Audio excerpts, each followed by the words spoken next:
Welcome to a special Tuesday edition of the WMMA Today podcast, where we got trumped by Trump and Biden.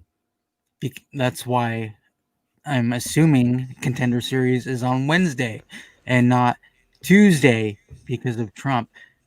But actually, this is the 2020 special edition of the election podcast. So if you're here on accident, sorry. We're going to talk about politics for up until we get a new president or the same president. Just kidding. Just kidding. Psych. Psych. April Fools. November Fools. Okay, I'm back, by the way. Welcome back, Drake. Welcome back. Yes. Last I know. week We broke the streak. Broke our streak. Okay, so the lineup for this week is we will be talking about one Inside the Matrix recap. There was an LFA 94 recap with such a great fight. Oh my God, it was amazing. Deep Jules 30 recap, bunch of news, some bummer news, a lot of bummer news. And then Bellator 251 preview, UFC Vegas 13 preview, and then, of course, a mixture of your guys' questions in between everything. But let's get started with the one Inside the Matrix recap, where we had a title fight, a strawweight title fight. Zhang Jingnan beat Tiffany Teo by unanimous decision. I just saw the clips of this fight. It looked like it was a banger. I mean, you can see on the visual there. They're both pretty beat up. They're bloody. I'm assuming it was a great fight. It looked like a great fight. I just saw clips. Yeah, it was a good fight. It was better than the first fight, that's for sure, because in that first one, I mean, Panda really beat the brakes off of Tiffany. If you remember that fight, I mean, Yeah.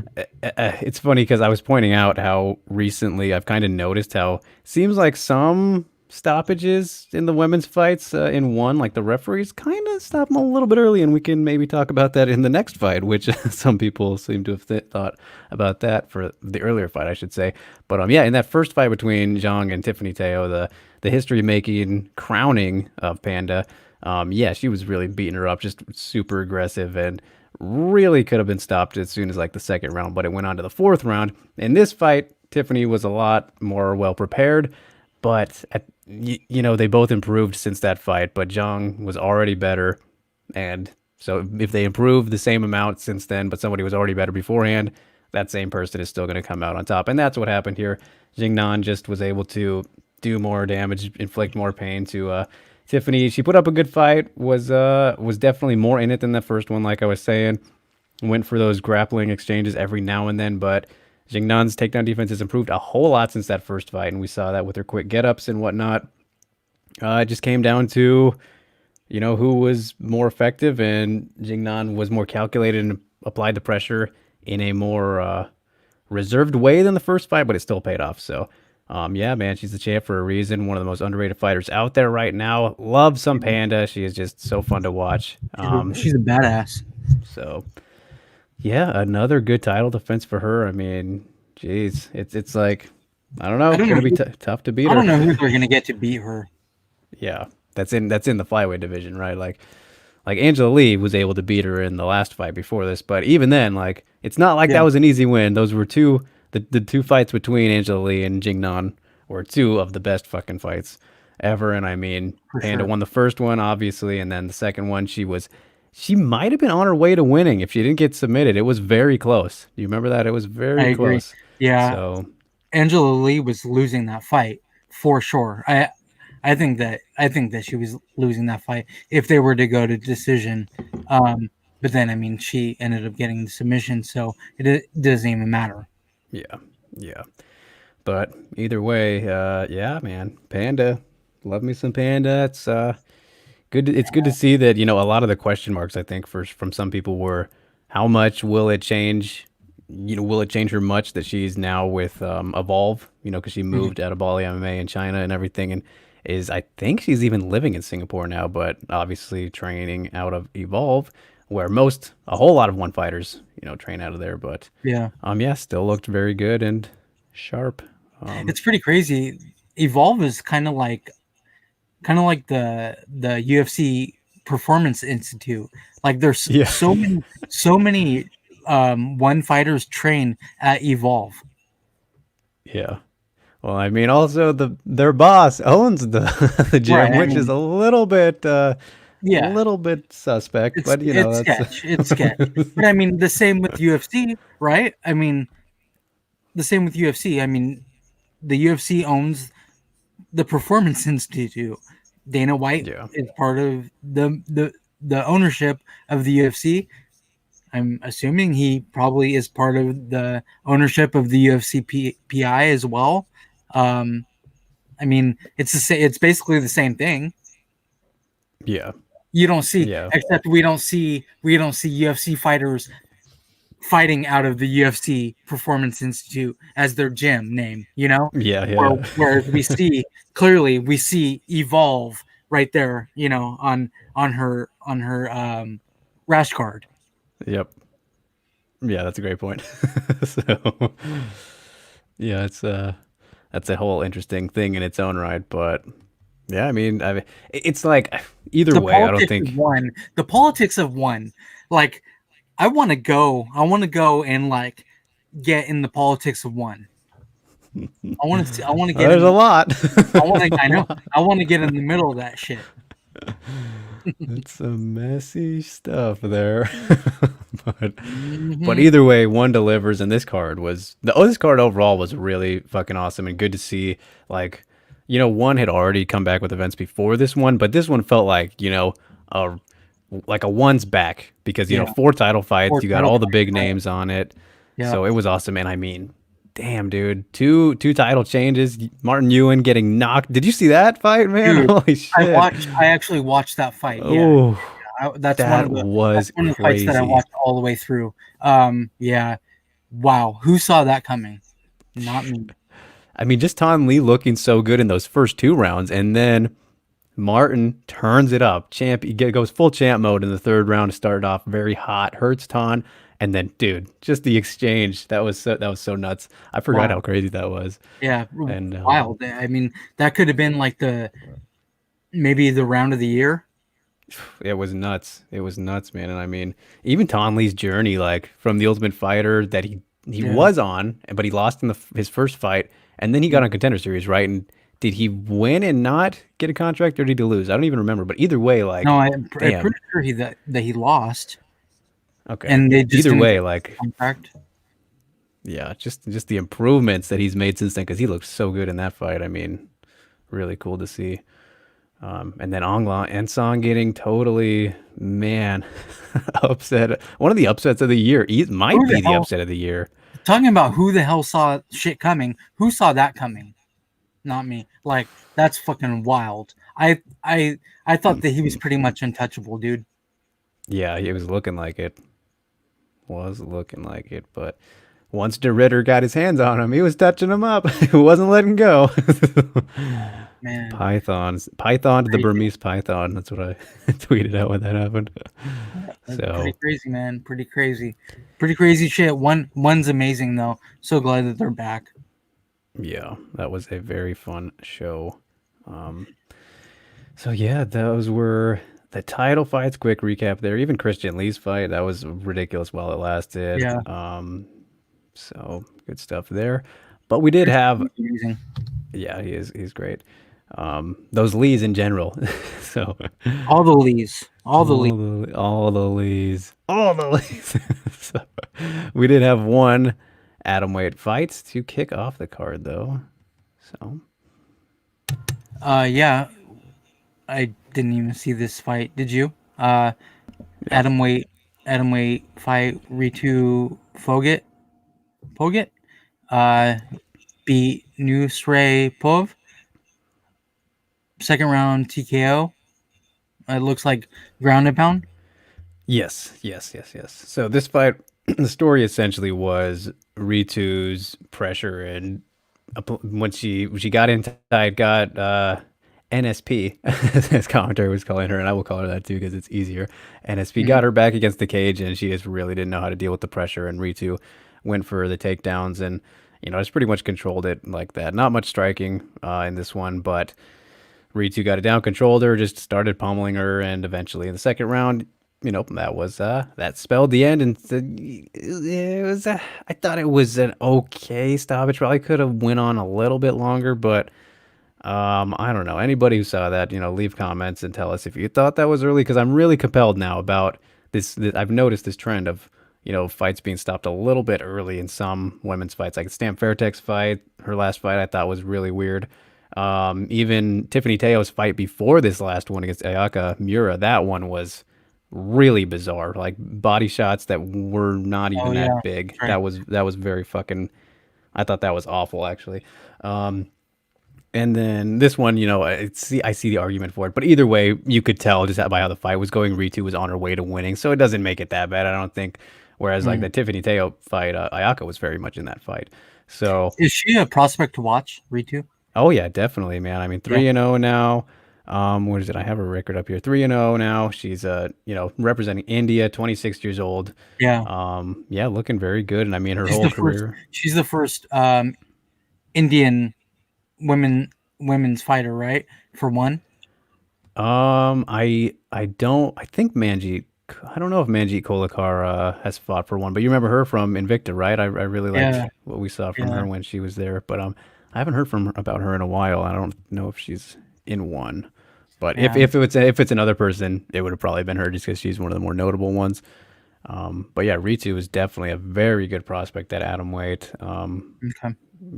3 fights now. Started her professional career last year. About an exact year ago almost. So staying pretty 3 fights in that span's pretty good. And I mean, all in one so far. So Considering inactivity for fighters yeah, this past year. yeah. And yeah, she's got some wrestling medals here too. Medals. Yeah, she's a wrestler for sure. I know that much about her. I don't think I've ever seen. I don't think I've seen her fights. Yeah. Definitely one to watch though. So yeah, good performance for her, no doubt about it. Fun little fight to kick off the card, even though it was fairly one-sided. But yeah, Yeah. she's totally one to watch in the atomweight division. I saw some people. Let's slow the brakes here. I got to mention this. Some people were saying put her in that tournament that they're talking about doing. I'm like, you guys, whoa, whoa. She has 3-0. 3 fights, man. That's 3-0. Yeah, that's Yeah, she's a the great whole thing. wrestler, but let's pump the brakes there. Yeah, she's no Tatiana Suarez. Yeah, yeah. I mean, she's got some medals, but not the same. It's not the same. Not the same at all. So, Not but even yeah, close. keep your eyes on Ritu, you guys. Definitely, yeah, very maybe the hottest prospect out of India right now. I mean, prospect wise, Yeah. I don't know. I don't know if on the rise though. Prospect on the rise. So Cool. that was one. All And right, so now, the LFA 94 recap. I don't know if y'all watched it, but when it went down, I said that Hot Take City. this could be the fight of the women's fight of the year.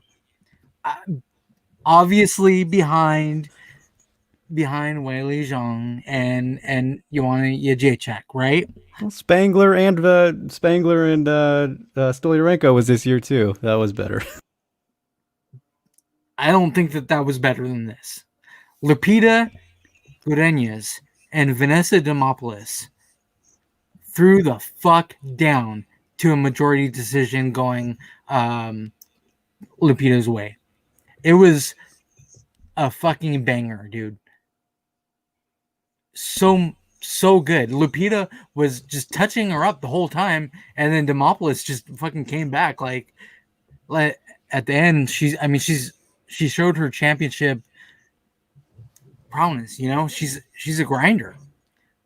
Sure, she probably lost. Obviously, I mean, clearly she probably lost that, but they had it as a majority decision going. That's fucking crazy. I know. So Going I to mean, how I was commenting just now makes it sound like I don't think this was a good fight. This was definitely a very good fight and an it entertaining was a fight and all that. fucking great fight. I just think the reason I don't think it's quite on the level of, let's say, those two fights that just came to mind that I think are, definitely the two best of the year, the tippy top two so far. I'm I mean, probably you could put forgetting something. Angela Hill and Watterson. Yeah, that is up there too. That is absolutely okay. That's a big three right there. The reason I don't quite put this one into that, entertainment wise, it's up there, but in terms of fight quality, I don't, because I thought Lupita was winning pretty handily throughout up until Mhm. like the fifth round, because that's the only round that I gave Demopoulos. I gave her the fifth round, and I thought there was a 10-8 for Lupita in the second round. So my card was 49-45 for Godinez. I thought she looked phenomenal, especially early, man. I mean, the thing about Demopoulos, her biggest weakness, I think, in her career so far has been her striking defense is really not, it's not really a thing. It doesn't exist very much. And Lupita exposed that beautifully, was just touching her at pretty much Yeah, will for those first 3 or 4 rounds or so. And I mean, I man, there was the point where when Lupita hurt her, I don't remember what the strike was, if it was a head kick or something, but when Vanessa gets up and she's literally looking around, I'm like, okay, like that could have been stopped right there. Not that I would have stopped it, but like I wouldn't have been surprised if a referee was like, okay, she has no idea where she fucking is right yeah, now. she got knocked. She for sure got knocked. Yeah. She was like she didn't know where she was. She didn't know what was happening for like a split second. She had no idea. Yeah, that was crazy to see how, in the fact that she did go through that and then ended up taking the last round, I think, on everybody's scorecards.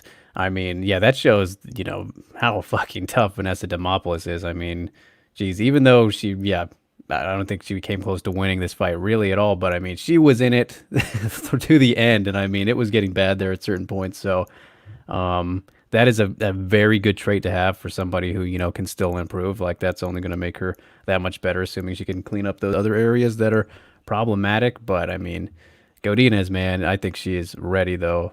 Sign her as soon as you can. It's somebody.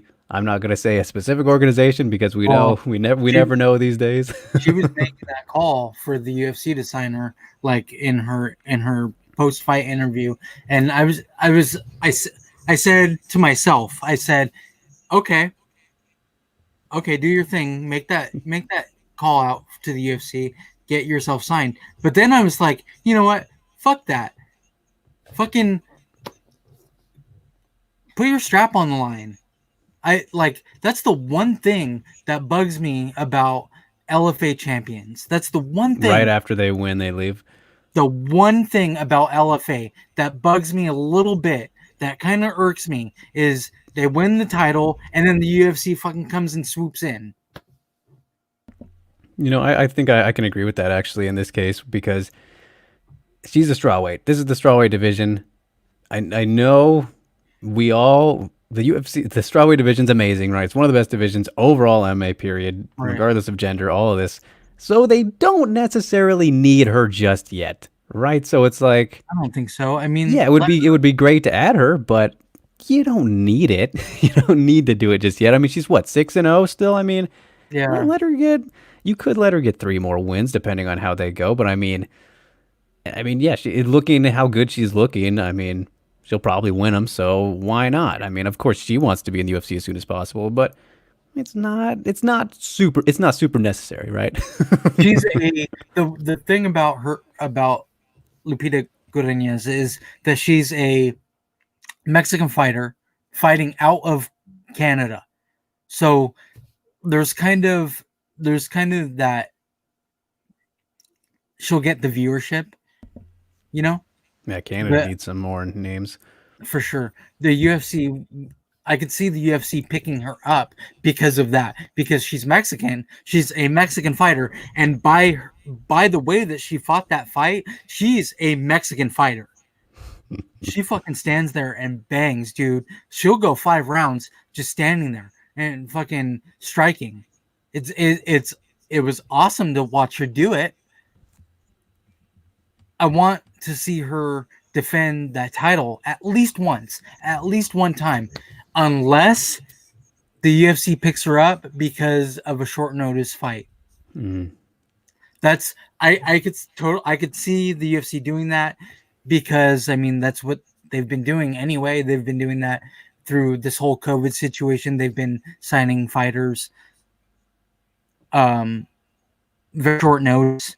I could see them doing that with her. She's ready to fight. Obviously, she's ready to fight. You know, she wants to be in the UFC. Who doesn't? I could see them doing that, I guess. Yeah. Yeah, I guess we will see. But Stamina here. Keep chiming Salmon in. said, fuck that. Let these fighters get their experience in the divisions they carve their names in. Learn about carrying the weight of responsibility, defend the belt a few times, be more than a promise. Yeah, I mean, Great point. that's the thing that bugs like it irks me about LFA. I love LFA, the promotion. I love the way that they make fights. They have fantastic matchmaking, great matchmaking. Their commentary team, Pat Miletich, is awesome. I mean, the one thing about LFA is that a lot of their champions go straight to the UFC without ever defending a title. And that 5-round experience, invaluable, especially at these early stages. Sure. Fight a couple times, defend the belt. See if you can really defend a belt and hang with, you know, more up and coming fighters, and then go to wherever UFC, Bellator.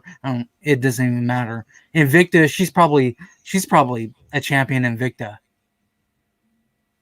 Yeah, could be. That would be a really good fight between her and Ruiz or something like that. Yeah. But yeah, options. I mean, we will see. I really like me some Loopy though. Loopy Lupita, man, very fun prospect to watch. A lot of potential there, I think. So I agree. She's fun. She's a fun one. For sure, a fun fighter to watch, man. Oh yeah. She has that Mexican style banging, and who doesn't like to watch that? Yeah. Faux show. I'm overseeing fighters with potential get signed only to get benched for ages or starts quick by the assumed step up in competition jitters, etc. Yeah, I mean we've seen that a lot lately too. Yeah, it's just such an interesting thing. You know, the whole dynamic of it, I suppose. Well, like what you were saying, the UFC strawweight division is literally one of the best divisions in all of MMA. Doesn't even matter, male or female. Yeah. So, do they need Lupita right now? No, they don't. But again, somebody gets injured, short notice, somebody has COVID, whatever. I could see them swooping in and being like, here's the LFA champion. Here she is. You know? Yeah. She has the Mexican roots. She's in Canada now. She has the whole picture that the UFC wants us to see. So maybe we'll see.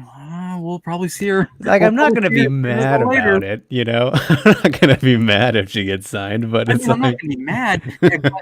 But what like Stamina's saying is like, fuck that. Let them fucking have them fucking defend a title for a couple of times. Like, dude, you can't just become a champion and bounce. Like, well, that's the thing. Like, long term, I think that's definitely the way to go. I mean, if you're talking about what you're to be the best that you can be and achieve your goals down the road, like what's going to help you improve the most at this stage, taking these fights still before you get onto that big stage when you've only had 6 fights or so, right? Like less than 10 fights. Mm-hmm. Let's put that. You don't even have double-digit fights yet. And I mean, the problem is that the pay is shit in MMA. So that's a big thing for these fighters who were like, yeah, that's fuck yeah, I've made it to that point where, okay, I can at least sustain things a little bit better if I get to this spot that I'm aiming for already. You know, maybe it'll be premature, but I have to do what I have to do in terms of living my whole life overall. So it kind of fucking sucks that way. That's a good point. I mean, but that's an MMA problem. Yeah, yeah, totally. That's em- it's talked about every fucking event for the UFC. I mean, shit, they don't even want to pay Dustin Poirier, dude. Like, they don't want to pay Dustin Poirier. That motherfucker goes in to fight every fight. He bangs. He fucking. He'll fight anybody. It doesn't even matter. It doesn't matter who. It doesn't matter when. He just wants to fight. They're not paying him. That's why we did not see the Tony Ferguson fight. What the fuck, dude? You're telling me that you don't have enough money to pay fucking Dustin Poirier to fight Tony Ferguson? That's a fan favorite fight. Like Yeah. literally that would make me fucking nut right now, dude. If I picked up my phone right now and saw the announcement that they made the announcement for Dustin Poirier and Tony Ferguson to fight, I might pull down my fucking pants right now and jerk off. That's one It of would, those. That's, that's one of those fights.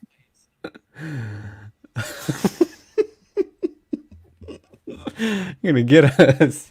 You're gonna get charges pressed against us, buddy. Do it off camera, and we'll be okay. Jesus Christ.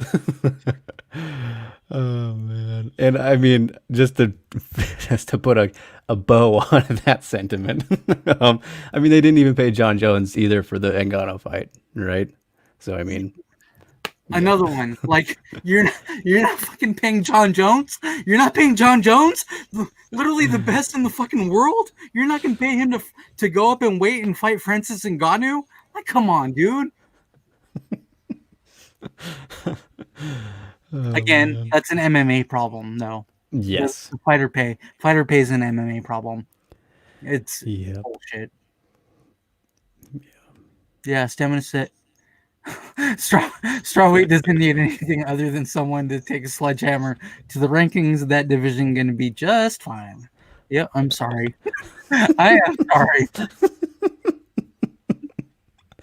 You're not alone. Stamina. I'm actually not sorry. I mean, I said what I said. Fuck it. Whatever. Now y'all know how I feel about Poirier and fucking Ferguson. Yeah, now it's out there. You thought that he liked his Carlos Esparza's and his Pearl Gonzalez's people. You were wrong. Oh man, I don't even We'll want get to her, unfortunately. All right. Okay, so Deep Jules 30 recap. Tomo beat Hiraku Aono by third round submission. I did see the clip of this. It was a beautiful guillotine. It was fabulous. Tomo's amazing though, right? Like, I mean, Tomo, man, going out like GSP, Henry Cejudo, Habib, going out on top, man. It's yeah. such a feel good story for her. And unfortunately, I did not get to see this fight yet. I saw the clip. Yeah, I mean, I saw Yeah, the clips of it, and then I did see the submission. yeah. So from the recaps that I've read and everything, it sounds like for the most part, Iono was actually doing very well and taking her down consistently, looking for arm triangles and whatnot. And so it sounds like Iono was winning the fight, and then early in round three, catches her in this guillotine when she goes for another takedown. And I mean, man, that's got to be that's such a good feeling for her. This was her retirement fight. We knew that going in and everything, defending her title one last time if she could against a good up and comer. And to finish it in somewhat of a sounds like a comeback fashion. I mean, that's awesome. What a perfect way to ride off in a sunset, I think, because it's still overcoming some adversity, but showing that you still got it. I mean, and she's been a consistent, top 15 fighter at atomweight, like pretty much her whole entire career. I mean, dating back to 2012, started off on a 3-fight losing streak, but then rebounded and, worked her way up to get to where she ended up pretty much ever since then. So, sucks to see her go because she's been one of those names that you always see, in that mix at atomweight. But yeah, I guess she just kind of figured it was time, and I didn't realize she was only 32 still. So kind of surprising that she's hanging it up. But again, she has fought pretty much everybody atomweight. Like you look at her probably the toughest Ryzen career anyone's ever had because her only two fights were Sohei and Ayaka. So Yeah. it's like you literally fought the two best atomweights of all time in your only Ryzen fights. But yeah, she's fought pretty much everybody. Like I was saying, Kana, Sakura, Mina Kurobe. I mean, the list goes on and on here. Emi Tomomatsu twice, multiple times, I think. But Courtney Casey's even on here. I'm seeing. I mean, yeah, Tomo definitely a atom weight pioneer for sure. So yeah, it's really sad to see her go, but at the same time, it's really awesome that she got to go out like this. So I mean, it's like it would be great to see her come back, but at the same Yeah, I time, mean, it's she's like 32. That's exactly what I was thinking when she's yeah, only 32. I mean, she might just be taking a break, you know? She could yeah, very well be tired at this point. You know, who knows? Who know? And maybe this is goodbye. yeah. Not quite sure, but I will tell you, I would love to find out. I'm thinking about maybe trying to get her onto next episode of Broaden Horizon if possible. Find out a little bit more. I mean, give her a bit of a celebration party here because it's always rare to go out in this kind of fashion. So Yeah. good for her though. Really, you can't feel bad about her leaving on top like this. So whatever Yeah. she plans to do next, wish her the best of luck and awesome for her to do it this way. So yeah, yeah, I agree. yeah, yeah. And of course, there were plenty of other fights on Deep Jewels because Deep Jewels is essentially Japan's Invicta, but didn't get to watch this card, like I said, so we will not recap the rest of that card. But Deep Jewels always puts on good shows at just like Invicta. So And they give us the best fight posters in MMA. oh yeah, their fucking fight posters are so awesome. And just to touch on fight posters real quick and think about how good theirs are, man. The UFCs have gotten so terribly generic in like what the last year. I don't remember the last good one I saw, like creative wise. They're just all face to face bullshits now. Have you noticed this? Well, yeah. I mean, I say it every time. Like I, I make a comment literally every time. I mean, Yeah. I don't like the UFC's Like graphics. they released the UFC 255 one like the other day and I was like, Yeah, I same saw old that shit, one. dude. Same Yeah. old shit. And if we're gonna be honest, like I really don't like Valentina Shevchenko isn't main event of that card. I do not think that Figueiredo should be a main event. New champion versus the reign like multiple time defending champion. Yeah, it only makes Dude, sense. Shevchenko literally is one of MMA's most dominant champions, Yeah. male or female. It doesn't matter. Give Yeah. her some fucking respect. Like Davison Figueredo, really? He's the main event above Valentina Shevchenko? Come on, come on, man. That's crap. I Yeah. hate it. I mean, Bit of not that it doesn't matter to me in any way. Like it doesn't it doesn't matter to for my pocketbook at all. It has it has still no gonna difference. buy the event. Yeah, it makes no difference. But if you're gonna do like champion versus champion, who should be the main event? Well, I mean, clearly Valentina Shevchenko should be the main event. Yeah. Yeah, very it's a very odd move this one specifically. I mean, actually, shameless plug here, but myself and Pat Auger over on the Body Lock, we recently discussed this exact thing about how I think that we've talked about it too, Steve. The recent just terrible, fucking ridiculous card placement, and especially regarding the co-main events on these fight nights being Yeah, over top contender, ranked female fights specifically, like these shitty heavyweight unranked fighters being over. For example, the Jermaine Durandamy Pena one is the best example.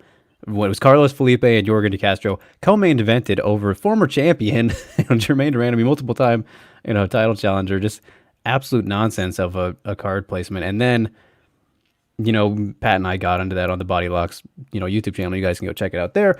But like yeah, those were fight nights we were talking about. With this one, it's kind of weird when you know who the bigger draw is. just historically. It's really a head scratcher. Like, I can get it because maybe Cody was in the main event first, but he's not anymore. So, what, you owe it to Figueiredo to still give him that spot? I don't know. It's a weird thing, but yeah, we go into depth about that, so you guys can check it out. But yeah, did you have something to say about that, Marion? No, I mean, yeah, I agree that. I mean, we literally just saw Greg Hardy co-main event his last, not this past one, obviously, but the one prior against Jorgen De Castro. They were a co-main event. I mean, the placement of fights, it doesn't bother me. I mean, it has nothing. It doesn't hold anything. Again, I don't hold anything against it. It's whatever.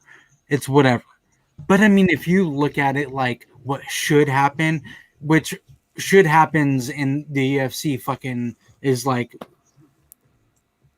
telling my dog to fucking go outside and take a shit. It should happen, but is he going to listen to me without me fucking walking his little ass out the door? Probably not. Shout out to Gizmo. He's sleeping right now. What a cutie pie. Gizmo sleeps like 15 hours a day. That little bastard. Valentina Shevchenko isn't much bothered about not being the main event, so nor should you. I'm not, Stamina. I'm not like it. I've literally said I'm not bothered by it, but it's like, but when you like get into it, it's like, what should happen, right? What should happen doesn't happen in the UFC. Yeah. Agree with Drake on placement thing. That night in particular, that heavyweight fight was absolutely dog eggs, awful. Like it. That's the thing too, is like we all knew what the better fight was going in. Nobody expected that fight to be better. Like how the UFC would have thought that it like doesn't make any sense. It doesn't make any sense. Who's more skilled between all four of those fighters? The women, undeniably better fighters than those guys. I mean, right. That one. And I mean, especially the thing about that event was, yeah, Holly Holm, Aldana main event. This is the bantamweight division we're talking about between Durandamy Pena, Holm, Aldana. A division that is in desperate need of finding a new contender, like spotlighting somebody who can potentially give Nunes a real good challenge. And obviously the case there was Pena and Aldana, who were taking on former title challengers who, we saw lose to Nunes in pretty easy fashion and whatnot. So why not highlight that tip top of the event, promote the shit out of this double headliner feature that is that card, those bantamweight fights were the only fights on that entire card that were ranked fighters. It seems like it makes too much sense to go that route. Like but they didn't do it. I don't know. It's a crazy thing. It's a crazy thing. Yeah, it's pretty wild. I mean, the placement. I think we've talked about it for a lot. A long time ago, you and I used to talk about it a lot. Now it's just like, again, like it's just whatever at this point. It's turning into rankings topics, we'd have to deal with the bullshit. It doesn't even matter. Like the placement of the fights don't matter. The rankings don't fucking matter. Nothing matters other than the fighters fighting. At this point. I argue that placement matters maybe a slight bit more than rankings in terms of for exposure, because people are going to know if you're in the co-main event or obviously the main event much more than if you're opening the main card or anywhere else on the card, really, right? I mean, those are the marquee spots. Those are the ones that, your casual friend is going to ask you, who are the big fights? Then you instantly think of the top two fights, even if they are the biggest ones or not. In this case, we're seeing that it's not always the case when it should be, right? Yeah. So, I don't know. I don't fucking know anymore. So it doesn't even matter at this point. I mean, it's just one of those topics that kind of like bugs you, Yeah.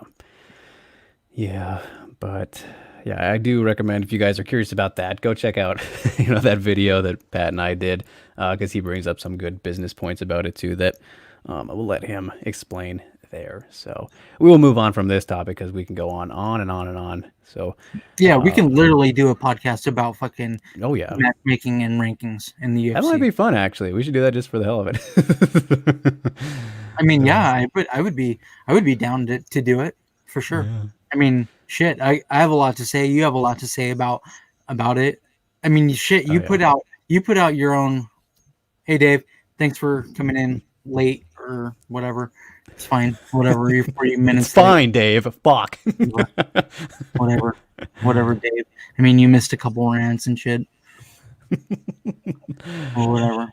Yeah. But yeah, I'd be down to do that for sure.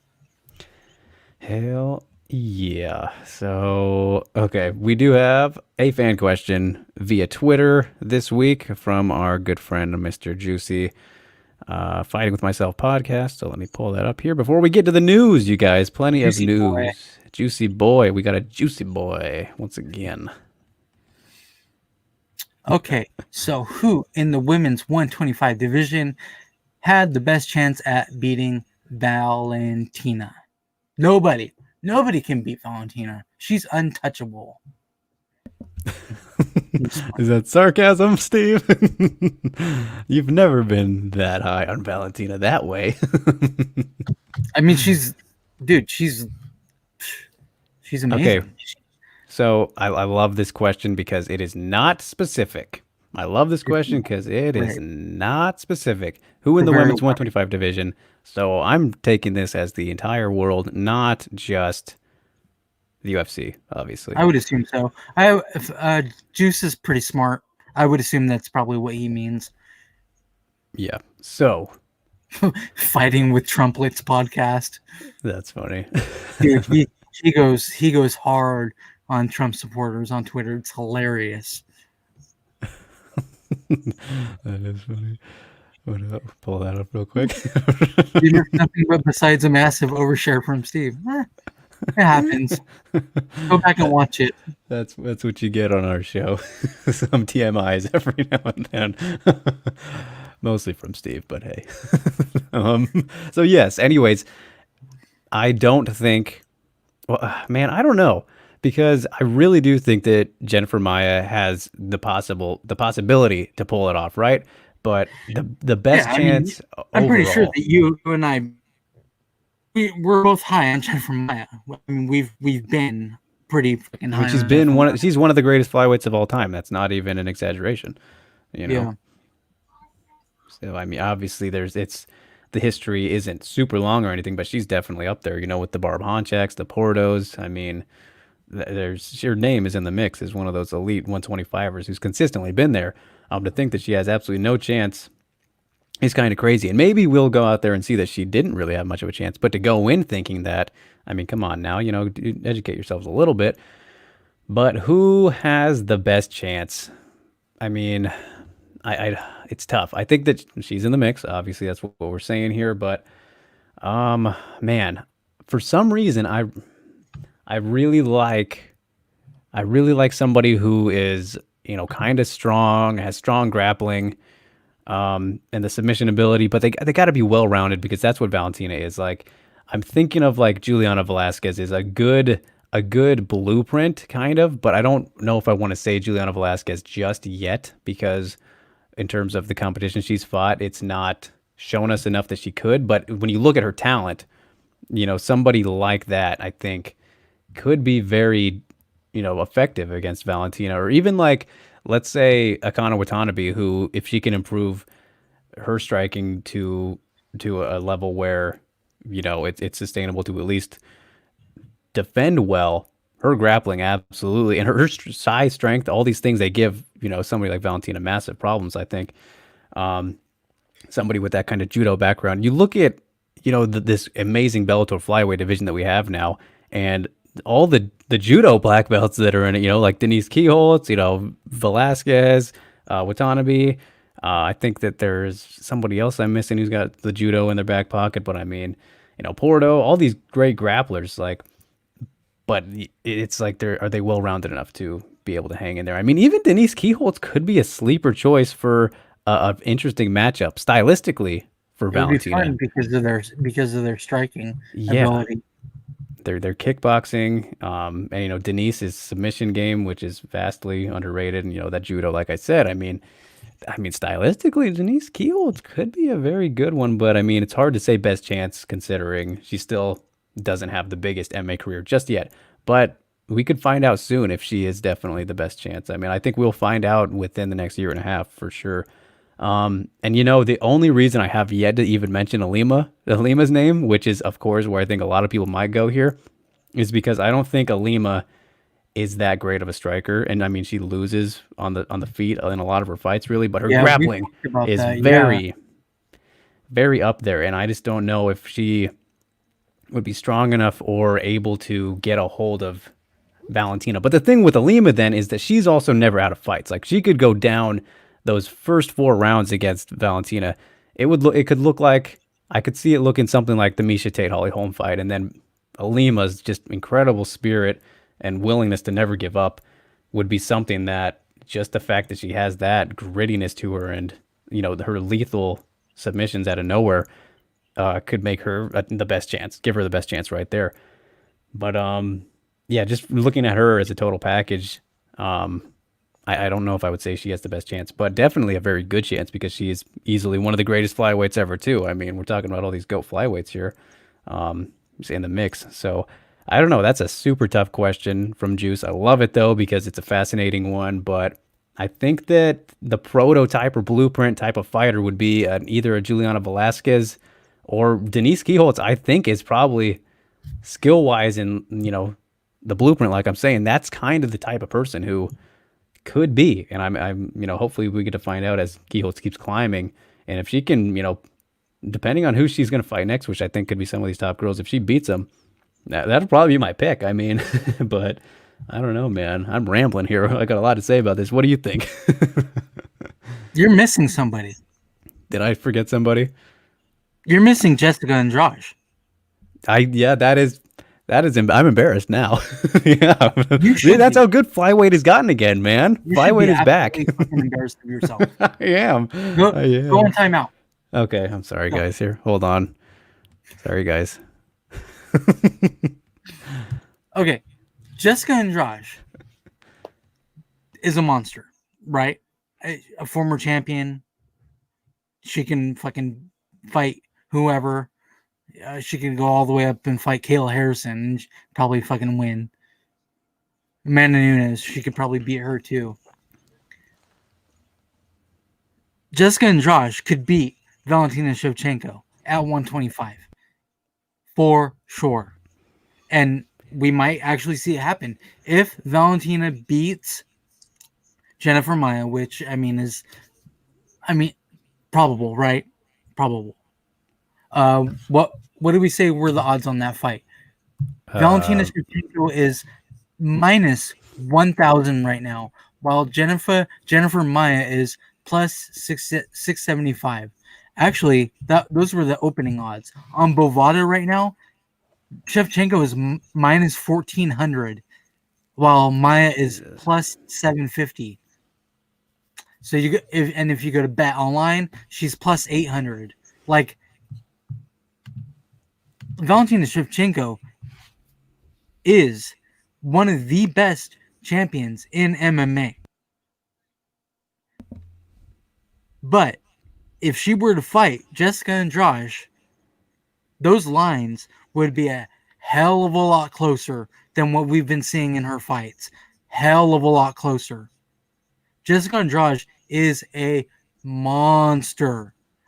I get it. I get what you're saying about Juliana Velasquez and Kielholtz. I get it. I get it. Jessica Andrade is the one to beat Valentina Shevchenko in the 125 division. Valentina Shevchenko should be very unhappy that Jessica Andrade is in that division now.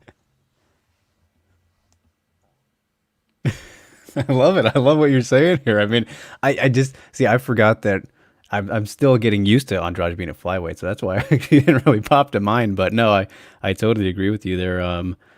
makes for an interesting one. If she can, I think that she has grown enough since that Joanna fight. Like that's always my fear against these type of fighters for her is Yeah. like if she can.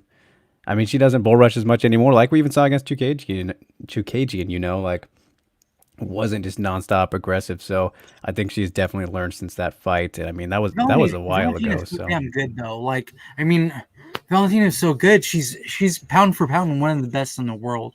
It's really hard to pick against her. That's why the odds are so heavily in her favor. Those are Habib Nurmagomedov and John Jones numbers.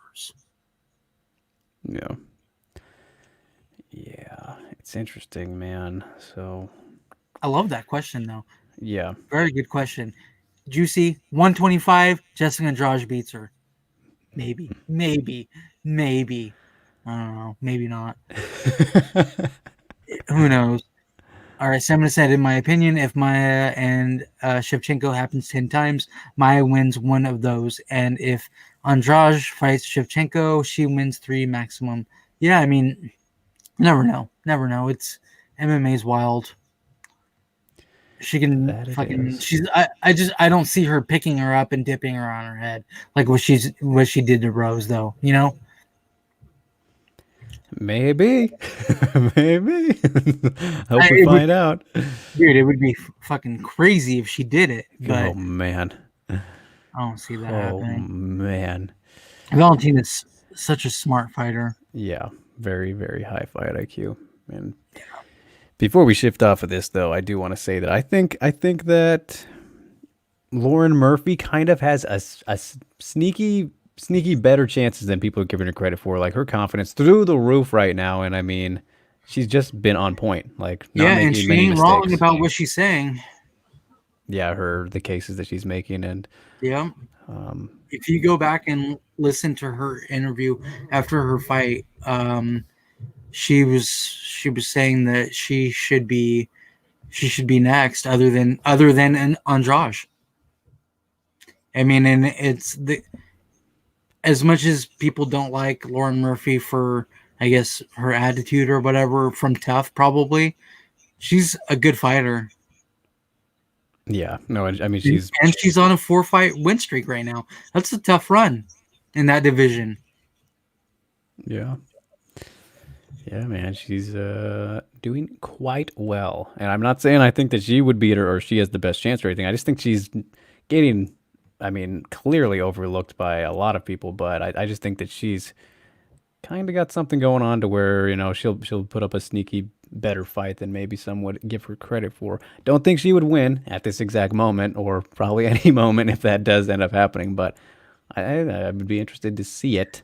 So since we're talking about Lauren Murphy and Jessica Andrade, I would love to see them fight. Yeah, I think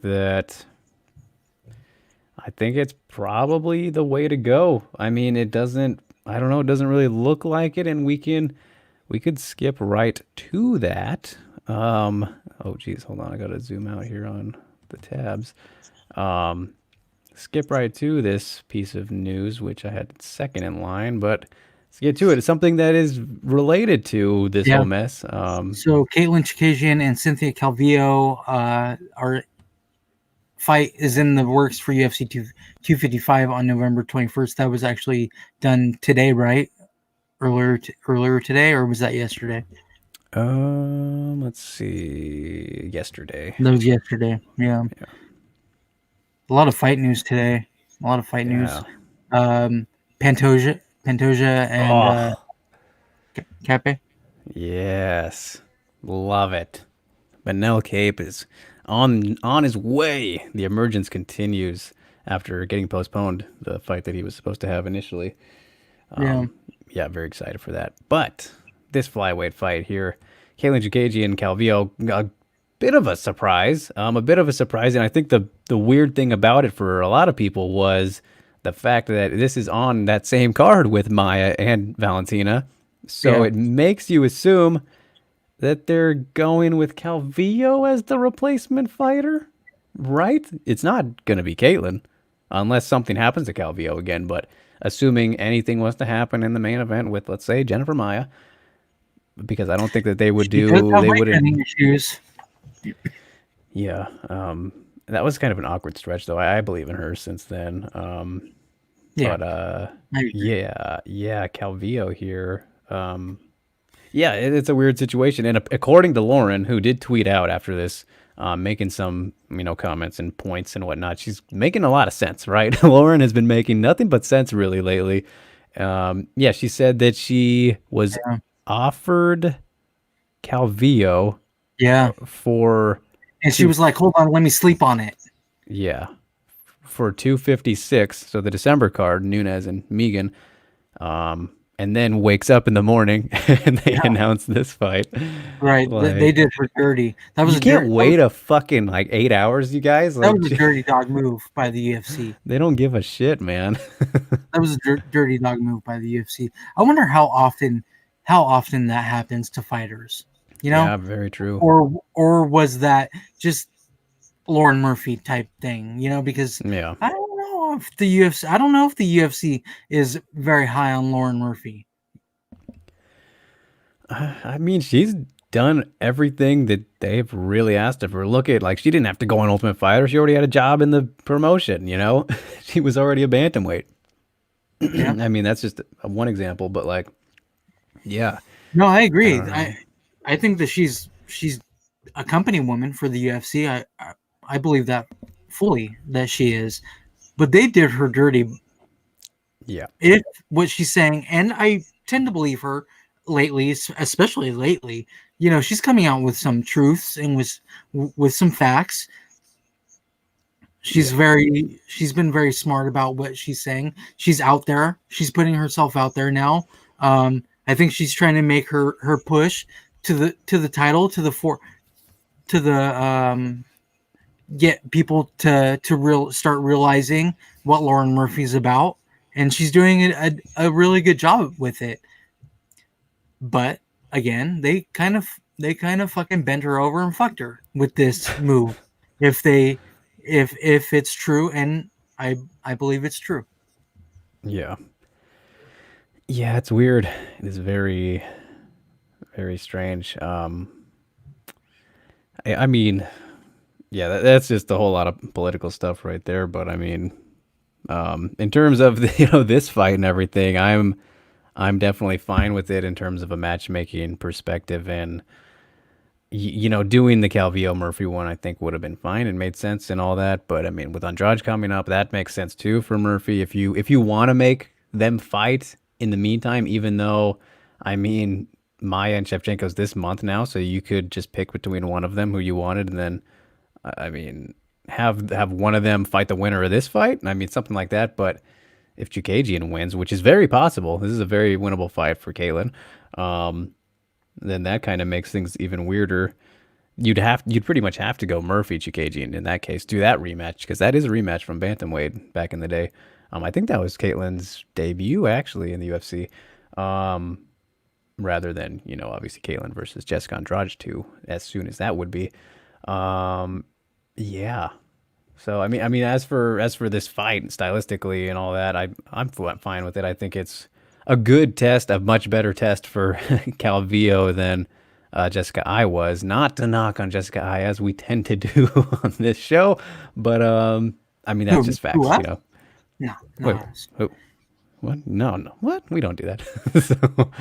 So, yeah, I'm looking forward to this fight. As a fight, though, flyweight stuff at the top is all kind of over the place now all of a sudden. But yeah, I look forward to this one, and it's also interesting to note that Caitlyn is kind of continuing and kind of seeming to walk back her retirement talks and whatnot. Because it sounded like she wanted to start a family for a little bit there, but getting back in there pretty quick considering how recent the Andrade loss was. So, yeah, that's interesting to look at. But I like the fight. I like the Yeah, fight.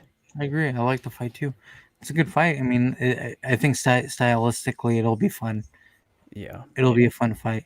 Uh, she apparently slept on it the entire weekend. She was sent papers on a Friday, and the announcement Hmm. broke Monday, slightly different than when viewed through that Hmm. lens. Um, Hmm. Yeah, that definitely, if it's more than more than one More night, than one yeah, day, yeah, more than yeah, one that day. is. Because I mean, she made it seem like in her tweet that it was she got sent the fight announcement, and then she was like, okay, let me sleep on it, and then she woke up and boom, there was Chikazian and Calvillo. Yeah. Uh, Yeah, that is kind of weird. I mean, Stamina, just out of curiosity, where was that part said? Like, what did that come from?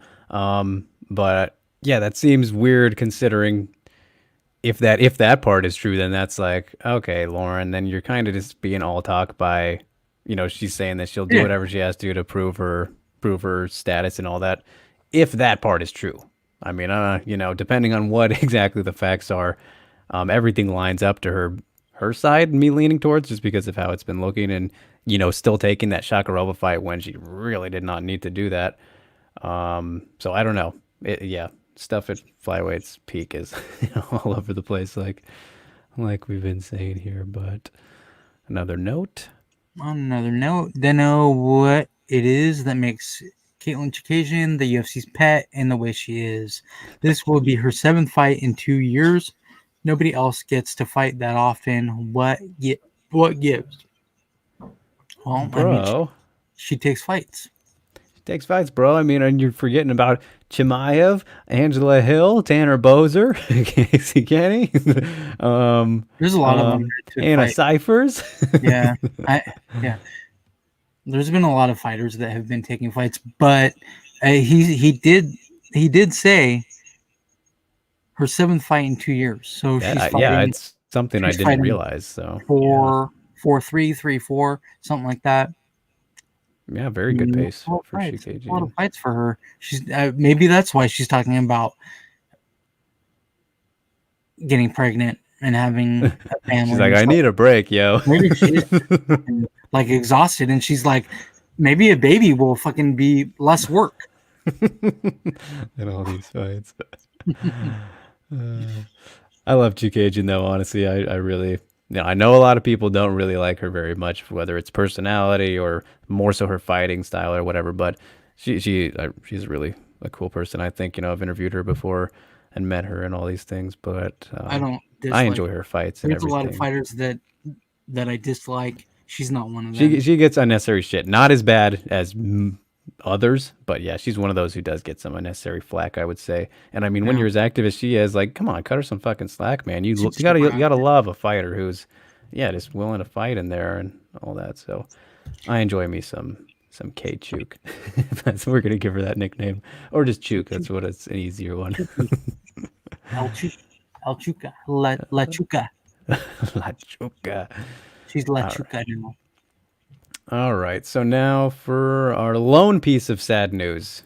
We have one Oh, so sad. bit of Um, sad news. so Pearl Gonzalez is out of her fight against Aaron Blanchfield. It was supposed to be for the title, the vacant flyweight title. But she tested positive for COVID. Man, that's uh, that's a bummer. As you can see in the tweet there, a vacant strawweight title bout between Emily Ducati and Montserrat Ruiz now headlines that card. So they're not getting a replacement for Pearl Gonzalez. It seems bummer.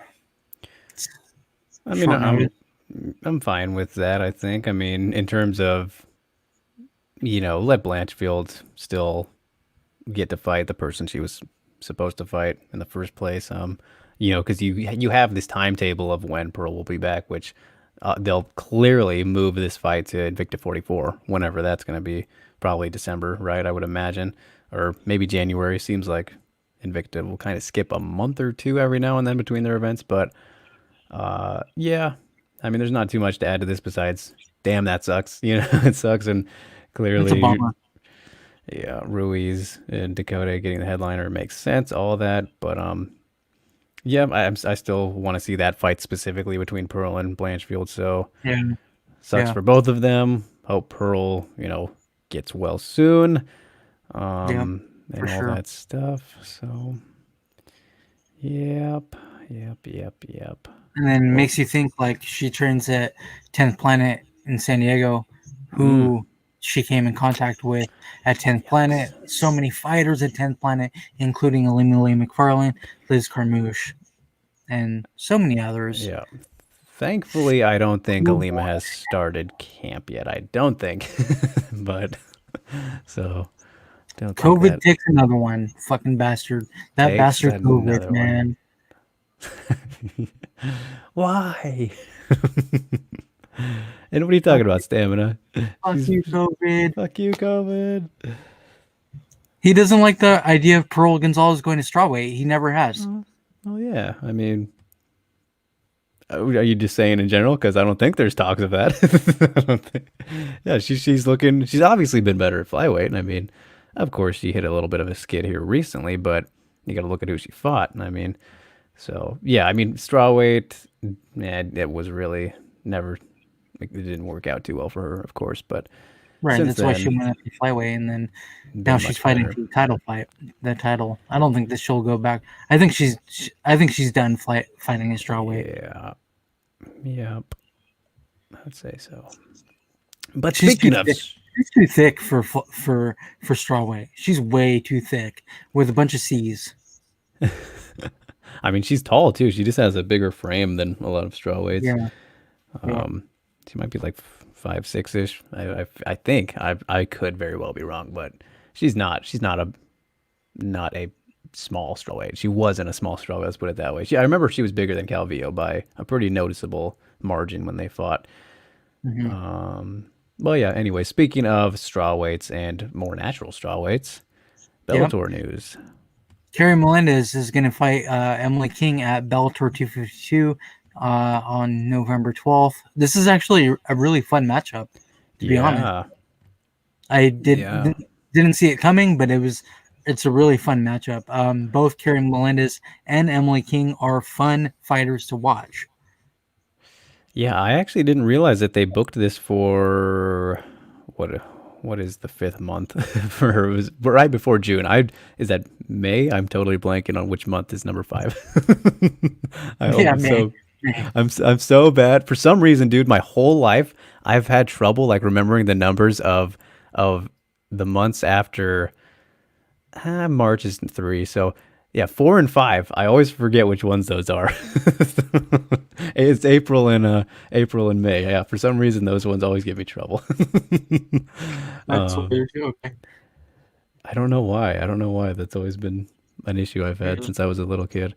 But Oh, yeah, so apparently they were booked for a card then before, but that was like right when things all got really canceled. So yeah, this is awesome that they're rebooking this fight. A very good fight. Haven't seen Carrie Melendez in a good while. Emily King, made her Bellator debut at Bellator 238, which that was the event that I was at, the last MMA event that I was at, Cyborg versus Bud in January. Emily King pulled off that upset against Ava Knight. Didn't see that one coming, yeah. but maybe shouldn't have been surprised. 'Cause Emily King is definitely a bit of a sleeper among strawweight prospects and whatnot. So yeah, this is a very fun fight and another kind of similar case to the Ava Knight matchup with King, where striker versus grappler.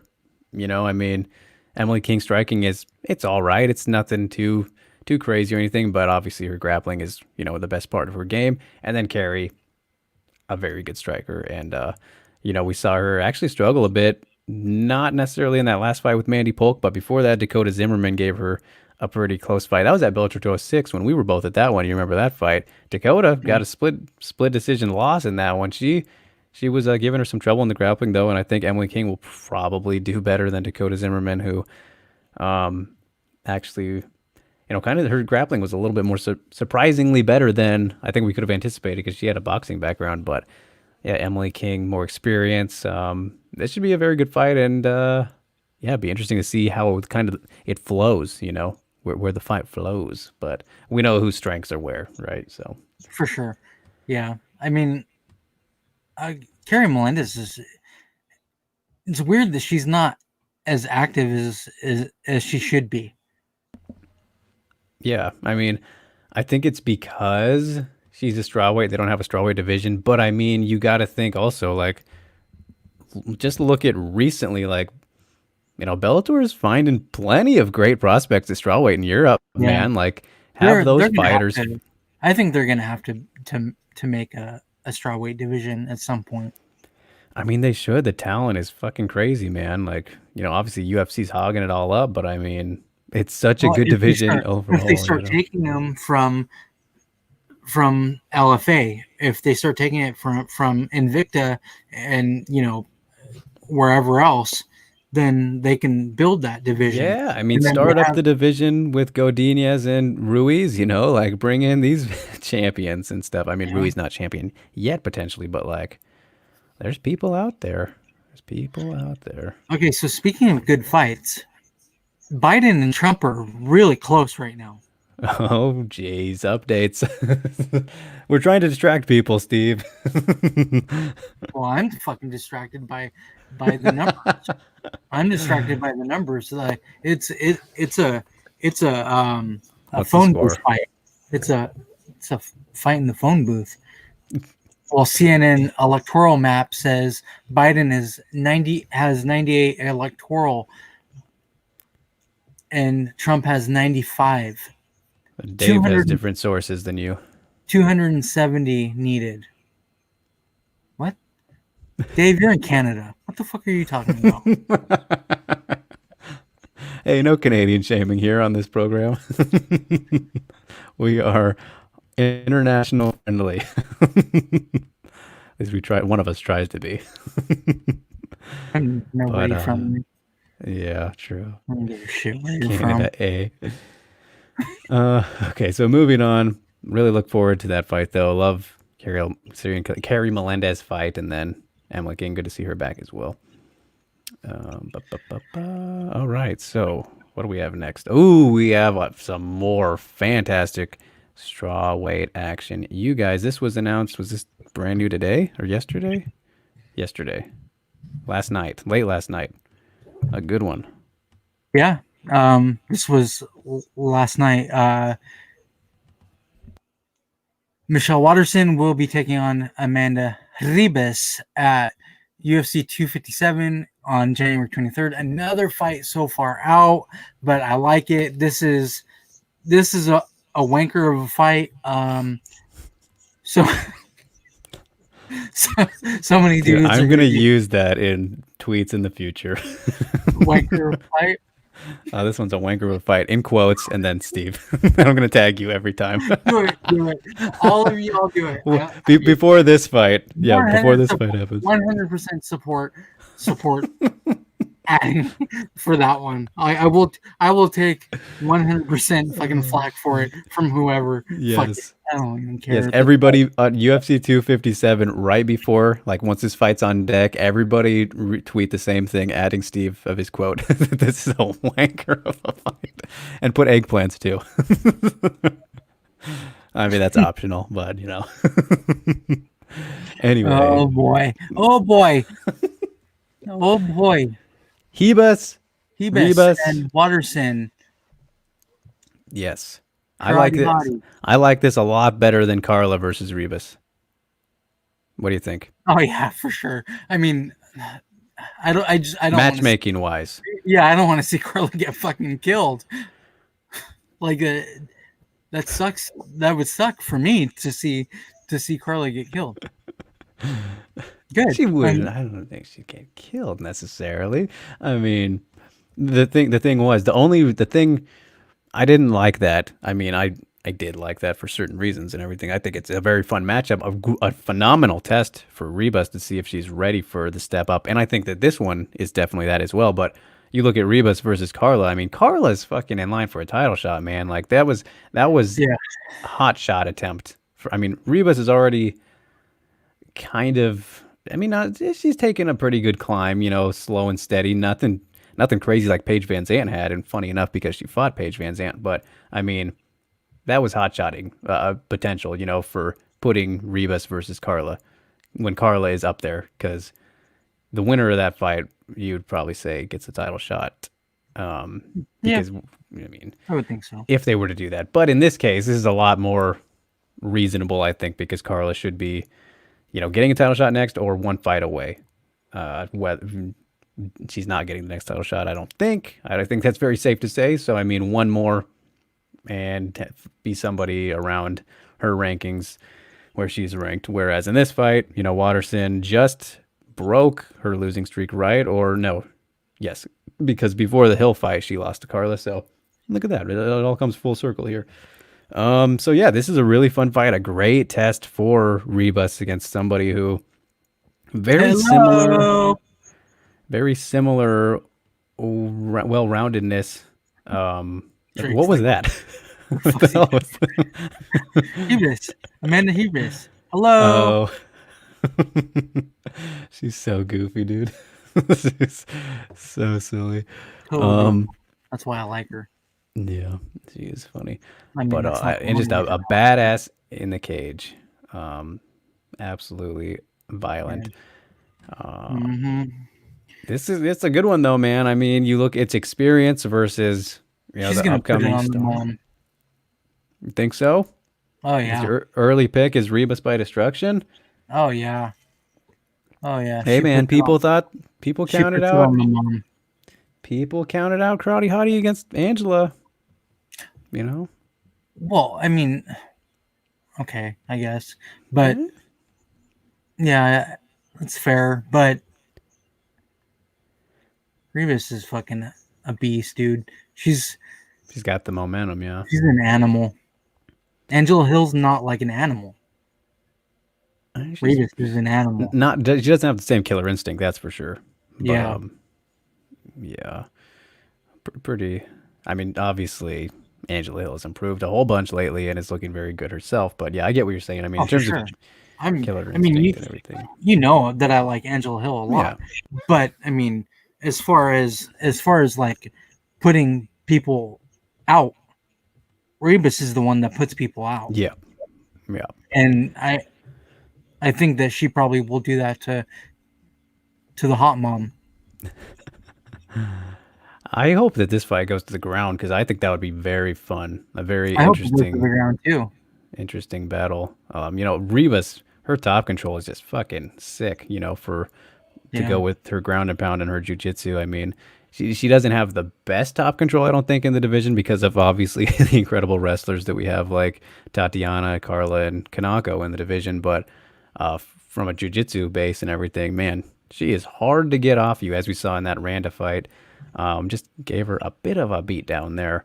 So, I mean, if Watterson, who's very tricky and slick with her submissions off the ground, if she gets in that position, very curious to see what she does there. But man, it's a great test, I think, for Reeves to see if she is ready to take this climb.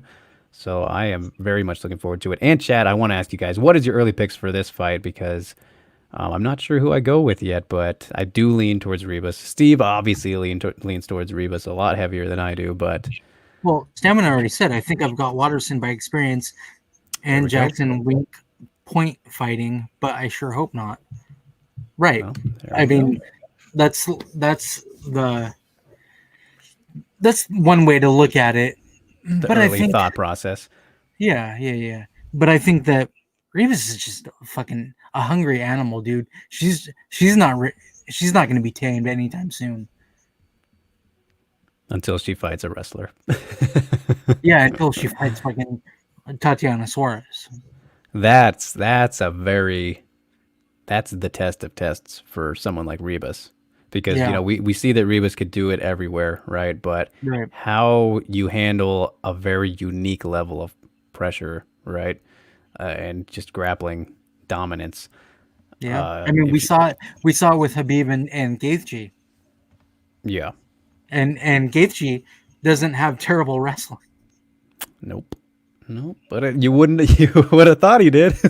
Oh yeah, if you knew nothing about Gaethje and knew nothing about Habib, you would be like, all right, well, one guy's really good at wrestling, one guy sucks at wrestling. But But that's then not you're the like, case. oh, that's just how fucking good that Russian guy is. Yeah, yeah. I mean, he fucking wrestles bears for fuck's sake. Man. Yep. Very true. UFC ain't slick either, putting this on the Connor Dustin theorized Show. card. We see it all. There it is. What the? Why isn't it letting me show? There it is. UFC ain't slick either. Putting this on the Connor Dustin theorized card. We see it all. Why isn't that slick though? I don't get it. Am I missing something? This is literally the first fight that we're hearing about on that card, other than maybe Connor and Dustin Poirier. So I mean, I feel like there was another one, but I'm totally not sure. It's a card that we don't even. I mean, we know nothing about it. Yeah. God, I hope they make that. I mean, that I would rather see Dustin Poirier and Tony Ferguson. I think, but Dustin Poirier and Conor McGregor too would be very interesting fucking rematch. Would be very fun because Dustin Poirier has changed since 2014. Conor McGregor has changed since 2014. They're different fighters at this point in their careers. Dustin Poirier has gotten a hell of a lot better from the Dustin Poirier that we saw in that fight. Oh yeah, not even a question. Right. So I mean, either fight for Dustin Poirier, Conor McGregor, or Tony Ferguson would be great fights. I really just hope that the UFC gives him a big fight. I mean, he's well deserving. Yep, he'll get it. I mean, according to Dana, whatever, take that with whatever grain. Yeah, whatever that means. It is done according to him. Means absolutely nothing. Yeah. So the shit that I took earlier fucking had better thoughts than Dana White. Oh man, we gotta love these election day comments from Steve, you guys. He is uncensored like never before.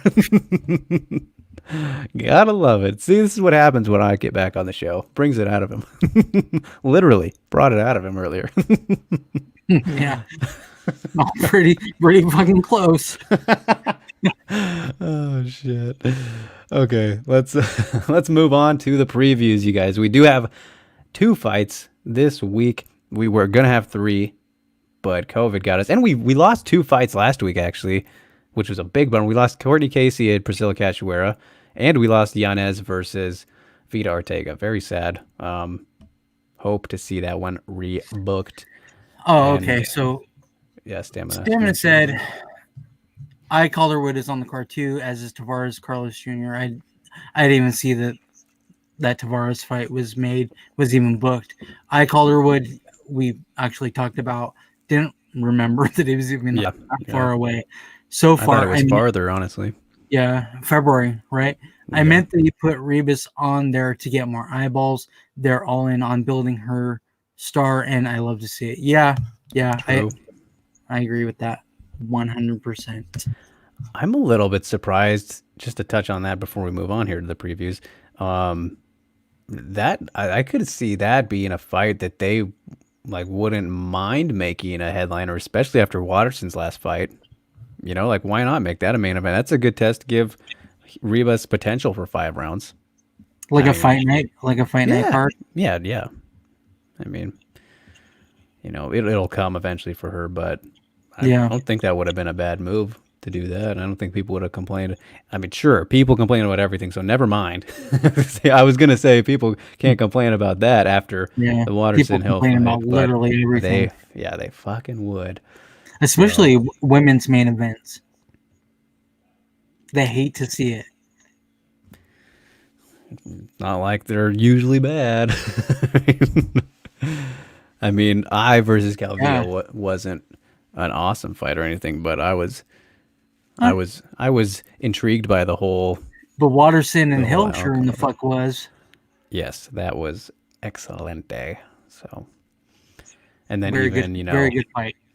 Holm versus Aldana was very disappointing for most people, but it was also impressive performance by Holly. So there is that. We did it at the same time. To call back to an earlier topic, let's see if they put Watterson Ribas on the main card. I would assume that they would. I think that they will, because if you look at Connor cards historically, assuming that this ends up being that They're Connor kind does of to. weak. Yeah, no, that's the thing is you look at even a good example is even Jones cards. They bank on the headliners, which historically is also Yeah. proven that stacked Yeah. stacked pay per view cards they don't sell well. It's all about the who's in the headliner. All about who's in the headliner. So, yeah, Connor cards are always pretty watered down, not too great in term when you compare them to like other pay-per-view events or John Jones cards too are never that crazy in most of the time, and that's because they know that they'll be fine with these headliners headlining. So yeah, in this case, I doubt that that card would be too stacked because they'll be fine with what they got at the top. So then why not put Watterson and Rebus, maybe even his co-main if we're lucky. If we're lucky, I mean, doubt, yeah, that doubt. doesn't even matter though. I mean, to be honest, if it's not a 5-round fight, Yeah, very true. Very true. And what up, R Pit, man? Good to see you for potentially the first time, at least chiming in. So thank you, sir. Thank you, sir. And goodbye, Dave. Sorry, our man there. We will catch you on the see you, flip Dave. side. Duty calls with the children. So, but anyways, let's get to our preview now. We've been dragging it on. We got our friend of the show, former guest of the show, Janae Harding, back in action this week, and I didn't get to talk about Yes, the announcement last that week, is Thursday night. Thursday night. So I Thursday will night Bellator, baby. Thursday Oh, night love it. Bellator. While we have Thursday night Packer football, I don't know what I'm gonna Wow, that is watch. not a good picture of Jesse Mill, is it?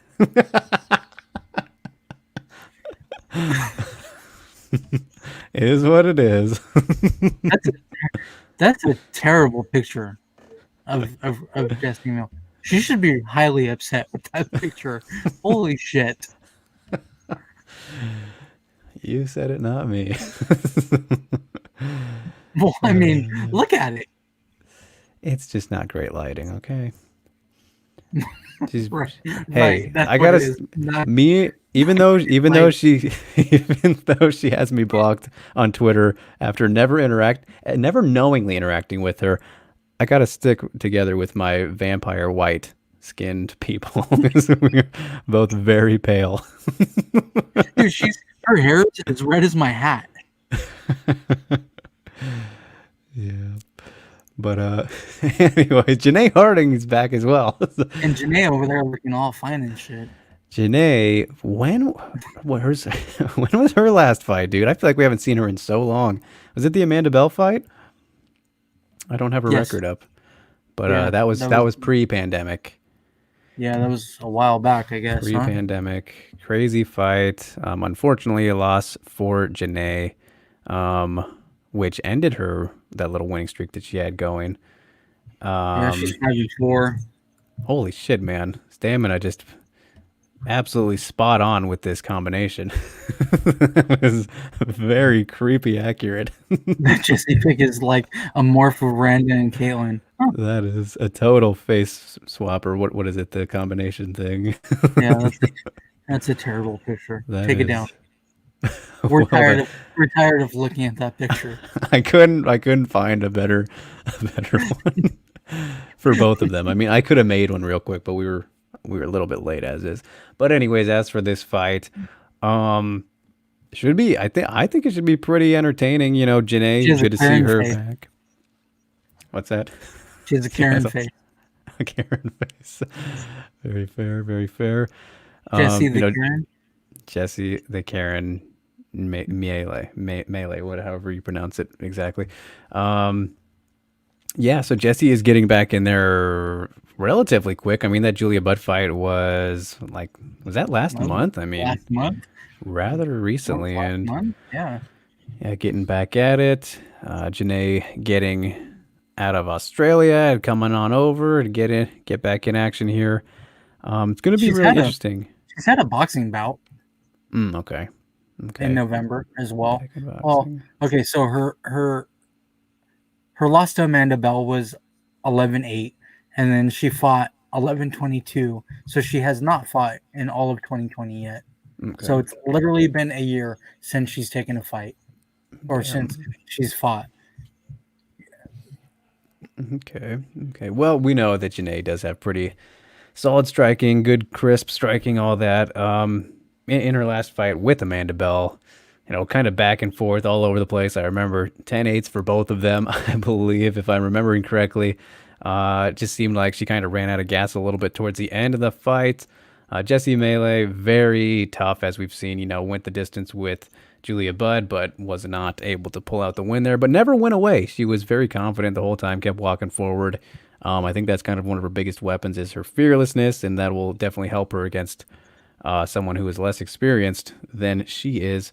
But, Janae's a gamer, and I think that she's one of those people who, having not been in there for as long as she has now, she's going to be just ready to get back in action, swinging bombs and whatnot. But she's more technical than I just made her sound by saying swinging bombs. But featherweight action should be good, and some people looking for the finish here. I think the biggest key will be how Janae deals with that pressure that Jessie will put on her. I think she will walk forward and try to start the action more than Janae will. But, Janae's not too bad fighting off the back foot and, moves well. So it'll just come down to how well she can deal with that and avoid having her back against the cage for more time than not having it, if I'm wording that correctly. So yeah, this is it's interesting to see. Yeah, I think we know what to expect from Jessie, which kind of Jessie will come into this fight. But as for Janae, will she look a lot better? Will she look a little bit rusty? It's like it's been a year, yeah. Yeah, so but if you watch her Instagram and stuff, she's training hard. She trains hard all year, every day. She's constantly training. I don't know much about Jessie Mill, but I mean, like we said, she literally just fought not too long ago against Julia Budd, so ended up losing that fight, of course. I mean, as most do. Yeah, I mean, who doesn't lose to Julia Budd other than Chris Cyborg? Other than goats, right? Yeah, I mean, honestly, those are the only people who lose or who beat Julia Budd. Literally. Yeah. Literally only loses to the best. So yeah, it's I hate to go against Janae, but I think I'm gonna. And I know that you're not, but I just think that Jessie's activeness and her fearlessness are going to be a big part. Her durability, I mean, I can't believe you. I know. I'm going with my head. Get unblocked or what? I don't understand. No, I don't care about that. But yeah, I think that Jessie's fought more recently, and she hasn't looked awful. Julia Budd. Yeah, and got her ass whooped. Hey, she got in there though, took it. That'd be like me fucking fighting Stipe Miocic. Well, are you gonna? I mean, I wrestled, but can I hang with Stipe Miocic? No, I can't. I don't know what you're getting at, but I am taking. You have no business being in the fucking cage with Julia Budd. That's what I'm getting at. Well, I don't know if I'd go that far. But I will take Jessie by unanimous decision. Wow. I can't believe you. My heart picks Janae always, of course. So I can't believe this. I'm gonna tell her. Oh man, she's gonna unfollow me now. Good. She's cool. She'll have a laugh about it. Come on, she's Australian. I hope she blocks you too. Blocks and then me. You're blocked by both of them. At least I will know why. At least I will know why I'm blocked by Janae. Yeah. But, who knows? Who knows why people block? Yeah, we know sometimes, but well, yeah, sometimes. But sometimes I know why I'm blocked. You're right. But there's a lot of times where I'm like, oh, this person blocked me. Okay. There are a surprising amount of those. Yeah. Moving along. Moving on with life. Yep. Yeah, it doesn't break my heart one bit. But anyway. What if Carlos Esparza blocked me though? That would fucking break my heart. Yeah, if it was Tatiana like one of Suarez, that those would fucking fighters. hurt me. That would hurt me. God damn it! I fucked up. I fucked up for real this time. I fucked up, man. I'm so sorry. I'm sorry. I take it back. You have to make an alt just to say sorry. But anyway, any final adds to this Yeah, match? Janae's gonna fucking put this girl down. Okay, all right. She's gonna finish her. Dang, she's gonna do what Julia Budd couldn't. Bold claims. Yeah. Well, I mean, Bold claims. pretty high on Janae Harding. So Yeah. I look forward to it though. Well, I mean, I don't know. I don't know when this card starts, but I was thinking. I don't know if this is on it's a the weird main. time. It's like 2:30 our Oh, time. really? Okay, then it'll be before the Packers game. If it's on a prelim, if it's prelims, which I mean, it probably will be. No, I don't know. I think it's actually main card because this isn't that big of a Bellator card actually. Yeah. Who's the main event? Anderson and Manhoff. Corey Anderson. And that's like the biggest, the most notable name fight from what I remember. I looked at this like yesterday, but yeah, it's nothing crazy. This might be on the main card. Either way, I don't know. I will probably watch it on replay because Packers are number one priority For sure. most of the time. Especially Well, I mean, always because it's not on. It doesn't interfere with MMA usually. especially against the Niners, whom I hate, despise. Yeah, we need a win over them, especially. We better fucking win with Garoppolo and Kittle out. Yeah, dude. Kittle, 8 weeks for Kittle. Season, pretty much, they're saying. Yeah, and then Garoppolo. I mean, he's garbage anyway, but whatever. But that's football talk. So, all right. Now we got the Not main event. The main event of the weekend. The people's main event of UFC Vegas 13, you guys. The people's main event. The people's main event. It's your main event. This is my main event. High on Xiaonan. My girl. Fighting my girl, Claudia Gadelha. You have too many girls to keep track of. Well, I mean, all the hot ones, to be honest. Okay, anyways. We got Claudia Gadelha versus Yan Xiaonan, everybody. Strawweight, like potentially a contender fight here. I mean, obviously Carla's in that mix. Tatiana, when she returns. Joanna's always floating around. Always floating around. Yeah, she needs a fucking fight. She needs a fight, man. What's the holdup with this shit? She doesn't want to fight without fans, remember? Well, I mean, she's not going to fight for 2 years. I hope, to be honest. I really like these events without fans. I don't know. After having just been at an event with fans, I don't know if I can agree with it. That energy, man, I missed that so fucking much. Boxing fans are incredibly smart. MMA fans are a bunch of fucking Neanderthals. Boxing fans are the sophisticated combat sports fans. You are disrespecting pretty much the entire world, except you're disrespecting. Yeah, you're disrespecting the eastern side of the world. The Japanese, the Asian fans, European fans. Yeah, European fans. They sing fucking Sweet Caroline during the entrances. Did I lose you? I agree. I like Japan. Okay, are you there? Are you there? I was having some difficulties here.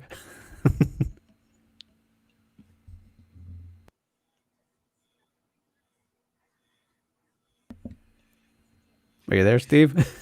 Yes. All right, we have technical difficulties here. What were you saying? Something about Japan? Yeah, I like the Japanese fans. They're smart.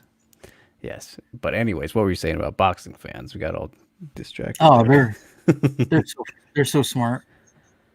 They're sophisticated.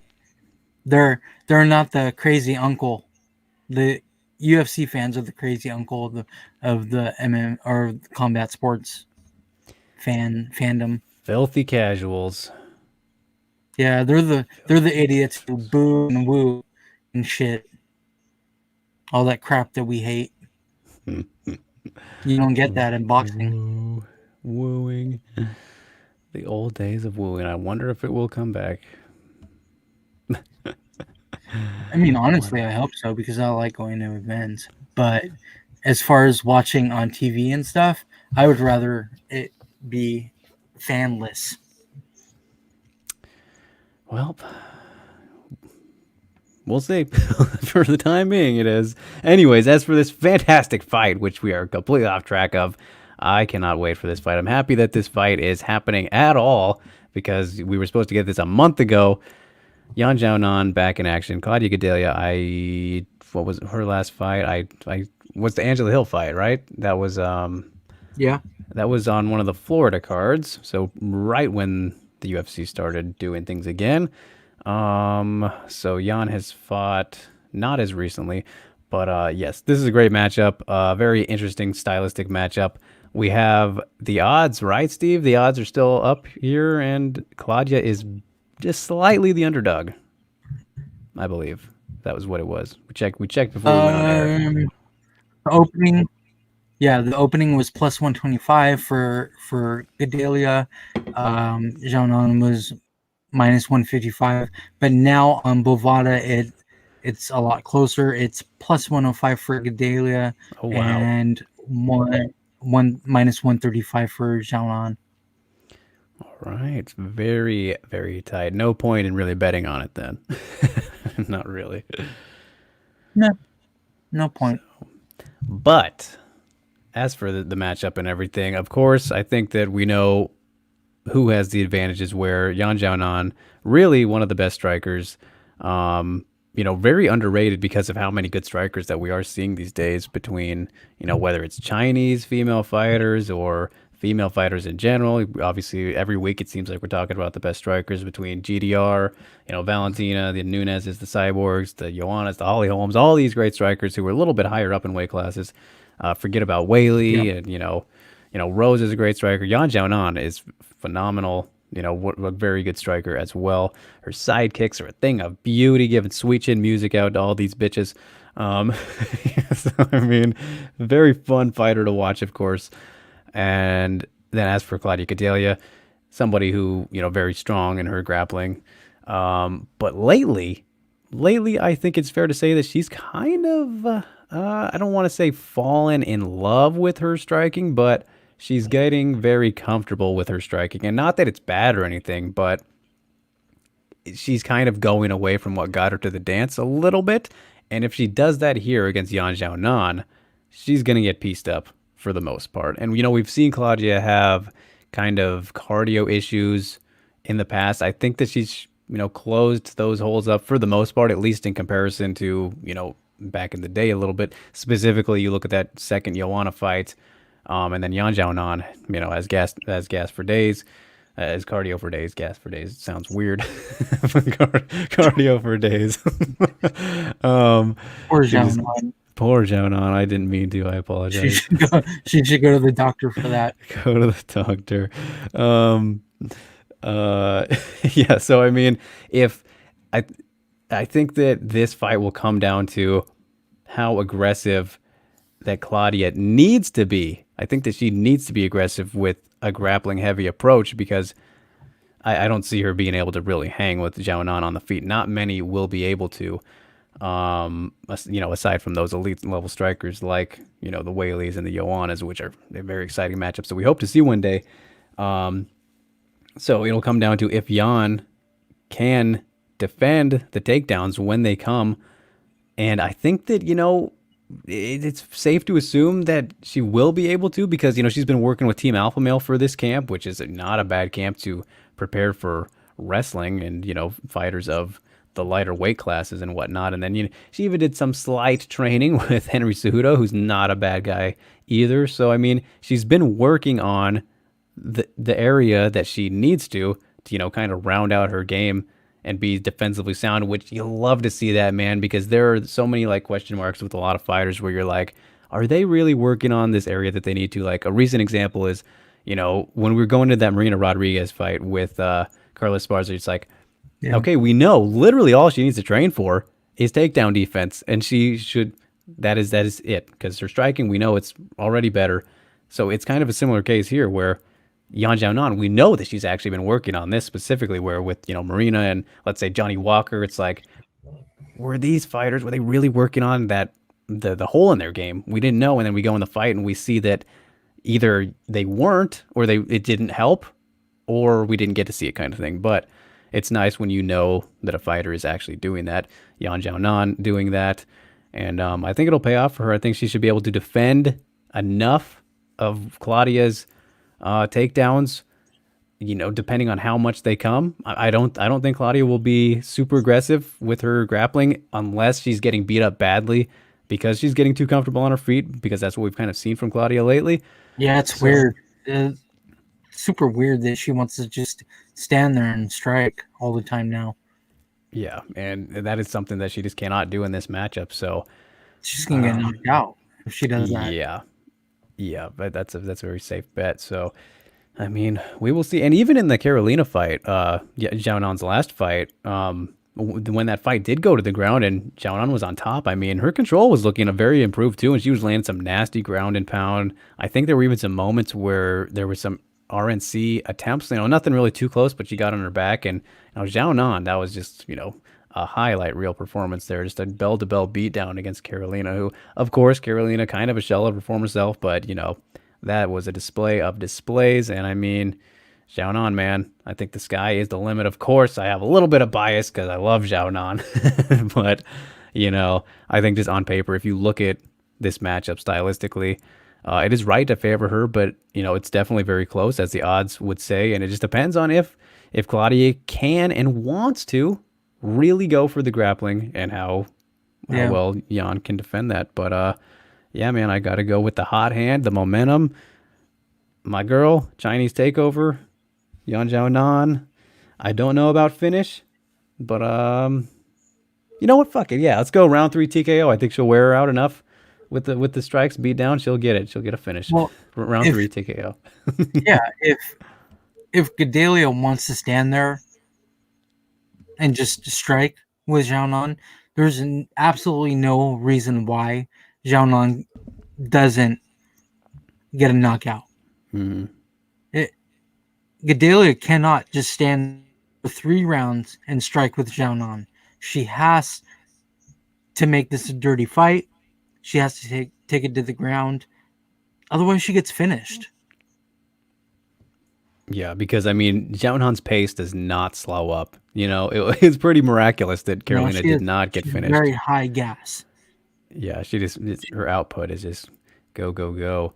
And I mean, for high octane fucking methanol.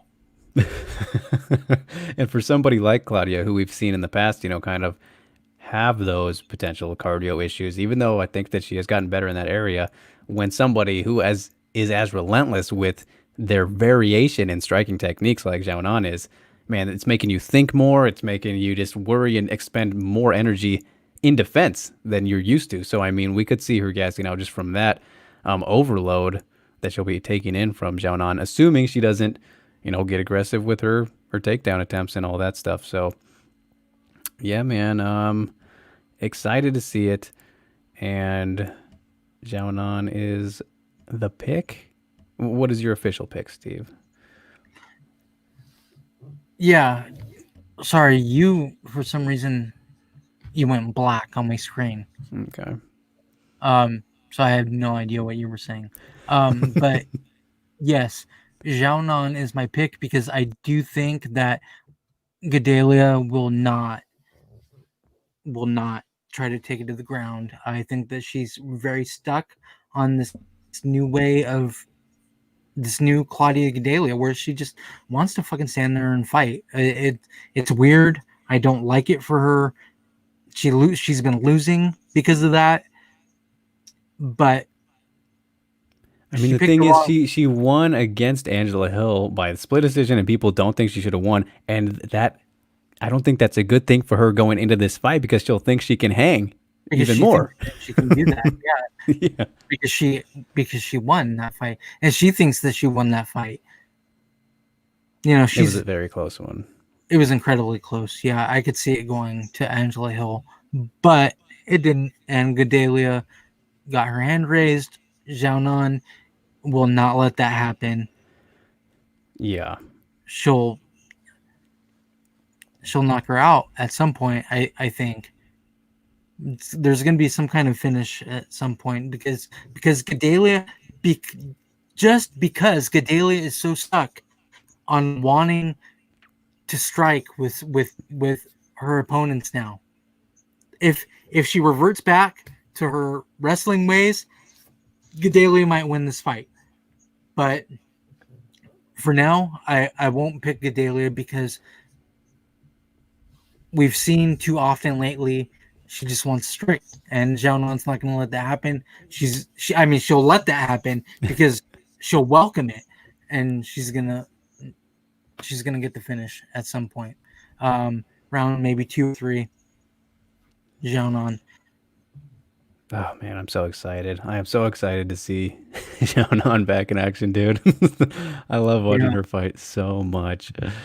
So Uh, Stamina said, "I need this fight to be the Xiaonan launch party. Gadelia's level has taken a swan dive in recent times, so I have little faith or interest in her turning things around. It's weird the way that she's gone to fight these fights yeah. lately. It's it's The weird. Andrade fight changed her, man. Shout out to James Lynch. He pointed this out in his preview for the fight. He said, really since Andrade ragdolled her, she has fought kind of safe, right? Like, Yeah. So it's the Robbie Lawler, Rory McDonald thing. yeah, yeah, We don't see very Red King Rory anymore. We see Reverend Rory. Reverend Rory, straight up, straight up. But even Rory though has still had more impressive moments since that happened than Claudia has. Yeah, that's true. I mean, he was a champion in Bellator. Yeah, yep. But yeah, man, we'll see. It's just hard to trust that Claudia will fight how she needs to, if you just look at those recent performances and everything. But that's what makes it so exciting. Yeah, Jianan should be able to win this fight in round 1 or 2.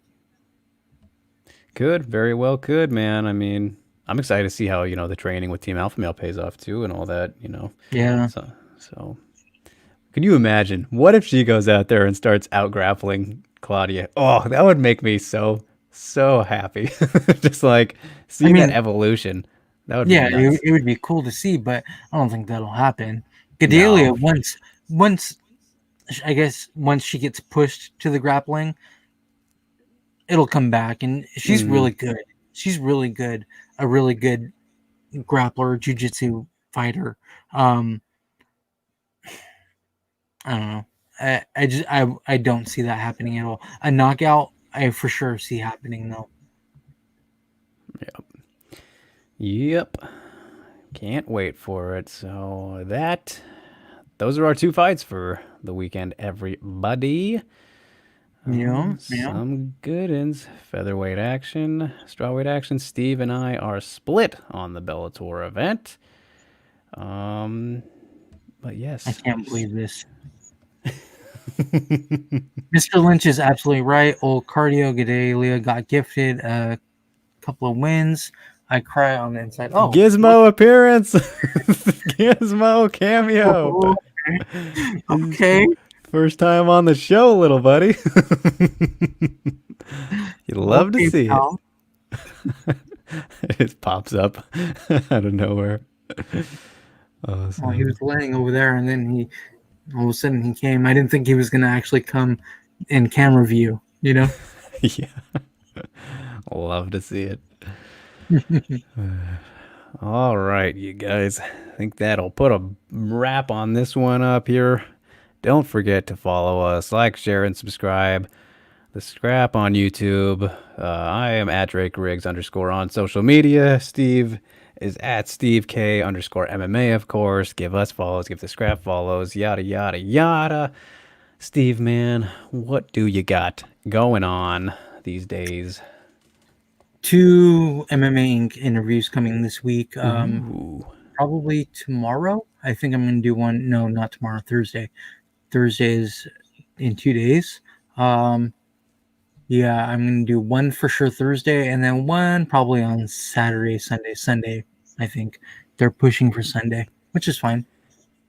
Very So nice. MMA Inc. couple coming out this week, next week, maybe. Very, very nice, my friend. What about you? And as for me, always doing weekly stuff at the Body Lock, as I mentioned earlier, on the Body Lock's YouTube channel, and lining up a bunch of interviews. I've nothing confirmed just yet, but I have a whole lot that I'm pretty sure I'm going to get hit with here soon. But as for what is already out, Yan Xiaonan, I did speak to Yan before her big fight. Of course, you can check that out at my MMA News. The Blood Quest, Yan Xiaonan and the Pursuit of a Nation's History, or something like that, is my very fancy, dramatic title that I did. But a phenomenal chat with Yan. Check it out, please. Just a great personality and a promising star, of course, at strawweight. So yeah, check out that chat that I had with Jan. Video is on my YouTube, of course, which is just my name, youtube.com/Drake Riggs. But look at the article. It's got everything in it, of course, at mymanews.com. And I also spoke to Vanessa Porto. That is out now as well. My chat with Vanessa Porto, also on my MMA News. Awesome to get to talk to her. Pretty sure I was the first person to talk to her since signing with Bellator, so you get to hear all of the, her comments about that for the first time, and looked back on her career a bit. Very fun, talked about her fight with Cyborg, which was way back in the day, and I forgot that even happened, and then I watched it afterwards, and holy shit, you guys, if you have never, I'm sure you've never seen it, but that fight is absolute chaos. Her, Vanessa Porto versus Chris Cyborg. That was Cyborg's first win, Cyborg's second fight. Shit was crazy. It is on YouTube. You can check it out, but check out for sure my story with Vanessa Porto first, and of course, shout out to our man Alexander for helping with the translation on that one too. Don't know if he was here today, but either way, in spirit, he's always here. So yes, Vanessa Porto chat, and then plenty more in the works. Peace out, Stamina. Thank you, Stamina. Steve, hit the rounds for the thank yous with people. You're better at it than I am. All right. Thank you, Stamina, Dave, and Arpit. I think that is it for whom showed up in the comment section. Thank you to whoever else is out there watching and not commenting, but watching us, which we greatly appreciate. Thank you for watching us on a weekly basis. The Scrap definitely appreciates that as well. Drake and I appreciate it for sure. Until next week, we got good fights coming up this week. Until next week, I'll have a great rest of the week. I'm going to go on and watch the rest of this great match between the two presidents-elect, or the president-elect and the president. Fun stuff. Love it. All right. Peace, everybody. Till next week.